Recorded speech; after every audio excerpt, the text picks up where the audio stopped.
ఏదో సరదాగా మా నాన్నమ్మ పైన ప్రాంక్ చేస్తే నేను చేసిన పనికి మా అమ్మ ఏకంగా నన్ను బయటికే తరిమేసింది.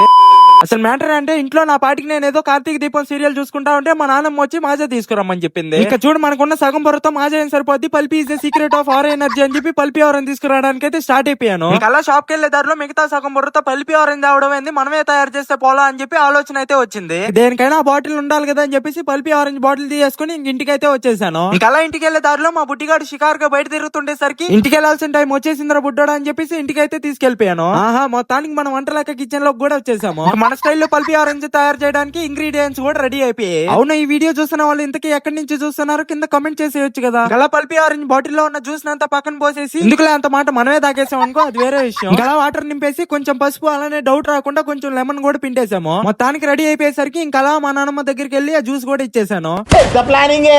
ప్లానింగ్ పక్కన పెడితే ముందు ఆమె ఇచ్చిన రియాక్షన్ చూడండి. అలా ఒక సిప్ తాగేసరికి బాగుందని తల ఊపేసరికి నాకు ఫ్యూజ్ అవుట్ అయిపోయి, ఏంట్రా నేను తయారు చేసిన జ్యూస్ ఇంత బాగుందా, ఇంకా లాభం లేదా కంపెనీ పెట్టుకోవాలనుకునే లోపు సెకండ్ సిప్ తాగిందో లేదో నేరుగా పోయి మా అమ్మకి అయితే కంప్లైంట్ ఇచ్చేసింది. ఇంకా చూడు మా అమ్మ ఇచ్చిన రియాక్షన్ కి అర్థం అయిపోయి ఉంటది. మా అమ్మ కొట్టిన కొట్టడికి నేరుగా బయట గేట్ల దగ్గర అయితే పడిపోయాను.